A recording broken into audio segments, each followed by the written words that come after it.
na parte de domingo. Paulo, prisioneiro de Jesus Cristo. Essa é uma frase, é uma expressão que Paulo gostava de repetir. Paulo, prisioneiro de Jesus Cristo. Ele estava preso não por malfeitos, não por coisas erradas, mas ele estava preso por amor a Jesus Cristo.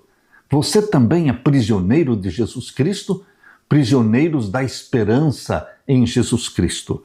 Filipenses e Colossenses são conhecidos como cartas da prisão, porque foram escritas enquanto Paulo estava encarcerado.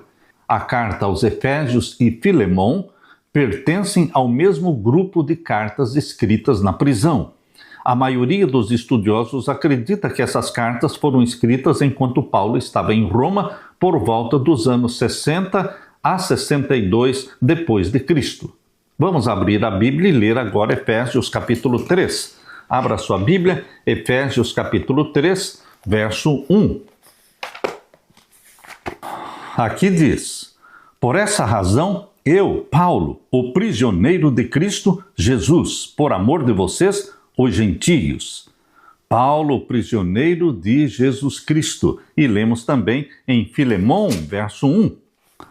Paulo, prisioneiro de Cristo Jesus, e o irmão Timóteo, ao amado Filemão, que é também nosso colaborador. Como Paulo descreveu a sua prisão? Qual era a importância disso para a sua missão? Ele estava preso, mas tinha consciência de que era prisioneiro de Jesus. Aqui está o conforto de Paulo. Paulo dedicou a vida ao serviço de Jesus Cristo. Se esse serviço incluía ser preso, ele estava preparado. O apóstolo se descreve como um embaixador em cadeias em Efésios capítulo 6, verso 20. Preso, mas ele se considerava embaixador de Jesus Cristo em cadeias. Ele havia realizado viagens missionárias, estabelecido igrejas, treinado obreiros para o Senhor. Ele poderia ter se perguntado: por que será que eu estou aqui nesta prisão, quando poderia fazer muito mais sem essas correntes? Quando estava preso pela segunda vez em Roma, Paulo escreveu a segunda carta de Timóteo, que é considerada uma epístola pastoral. Portanto, pelo menos 5 cartas do Novo Testamento foram escritas enquanto Paulo estava na prisão.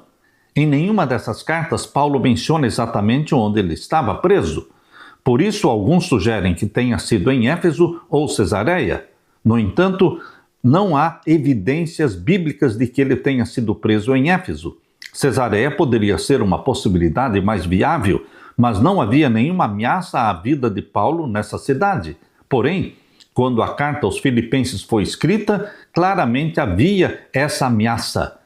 Queridos, essa carta dá outras pistas sobre o local em que Paulo estava preso. Em primeiro lugar, ele menciona o pretório. O pretório pode se referir à residência oficial do governador de uma província, como a de Jerusalém, onde Jesus foi interrogado por Pilatos, ou a de Cesareia, onde Paulo esteve preso. Contudo, Paulo usou esse termo para se referir a um grupo de pessoas, não a um local. Ele disse que toda a guarda pretoriana passou a conhecer o Evangelho, Filipenses 1,13. Em Roma, essa guarda era formada por soldados de elite, chegando a 14 mil pessoas que protegiam o imperador e guardavam seus prisioneiros. Em segundo lugar, Paulo também enviou saudações dos crentes que estavam na casa de César, Filipenses 4,22, indicando que ele estava em Roma, em contato com os que serviam no palácio imperial.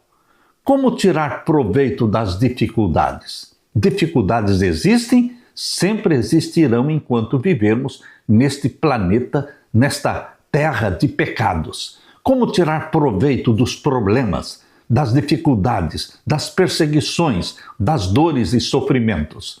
Queridos, entendendo que estamos aqui nesta terra de passagem, entendendo que as provações, dificuldades, antes de chegarem até você, passam pela mão do nosso Pai Celestial e são medidas e são pesadas antes de serem liberadas, tendo este conceito, esse entendimento, Nós vamos ser confortados, mesmo no meio do sofrimento, entendendo que o nosso Pai está olhando por nós. Ele não só liberou a provação e o sofrimento, mas Ele está com os olhos atentos em você. A mão de Deus está nos cercando. Ele não descuida de você. Ele cuida. É um Deus que vê, que sabe e socorre na hora da angústia. Aleluia!